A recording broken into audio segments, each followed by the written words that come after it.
Le Citral vous présente Mobile, le magazine d'actualité des transports publics de l'agglomération lyonnaise et du Rhône. Dans le cadre de la nouvelle loi LOM, loi d'orientation des mobilités, le Citral initiait le 19 octobre dernier la création d'un comité des partenaires, en associant notamment les représentants du monde économique, associatif, universitaire, ainsi que les consommateurs et usagers.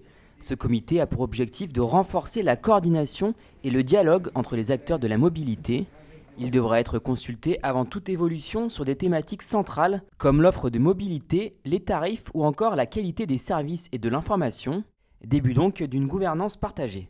Je souhaite que le Citral s'ouvre beaucoup plus sur l'extérieur. Et la création de ce comité des partenaires, qui va réunir 52 membres, 9 collèges différents, les acteurs associatifs, les acteurs sociaux, les acteurs économiques du territoire, est une vraie avancée.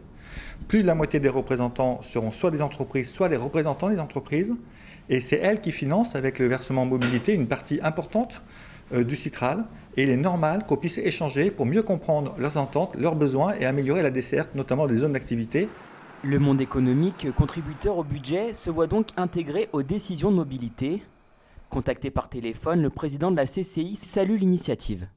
On est au cœur du réacteur, donc nous on prend les informations du terrain, des entreprises, et puis après on les synthétise, puis on les fait remonter. Donc ça favorise la concertation, ni plus ni moins. Donc ça c'est plutôt intelligent.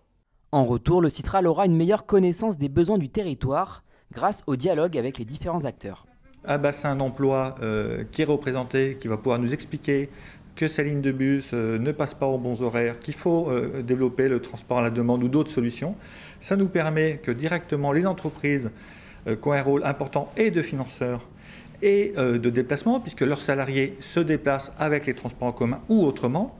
Et pour que les gens aillent au transport en commun, il faut vraiment que notre offre soit la meilleure possible. Et donc c'est le rôle notamment de ce comité des partenaires. Le premier comité des partenaires du Citral se tiendra le 12 novembre prochain. En février dernier, le Citral votait la résiliation du contrat entre Vinci et la collectivité pour motif d'intérêt général. À compter du 6 novembre minuit, le Citral reprend ainsi le contrat d'exploitation et de maintenance du service de navette entre la Part-Dieu et l'aéroport. De manière anticipée, lors du comité syndical du 19 octobre, un vote a abaissé de 50% les tarifs actuels Rhône Express pour les salariés de la plateforme aéroportuaire. D'autres baisses de tarifs seront par la suite étudiées. Notamment pour ceux qui vont prendre le train ou encore pour les jeunes sur cette liaison de l'aéroport.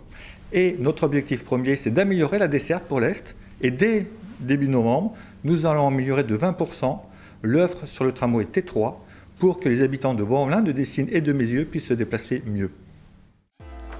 Le Citral vous a présenté Mobile, le magazine d'actualité des transports publics de l'agglomération lyonnaise et du Rhône.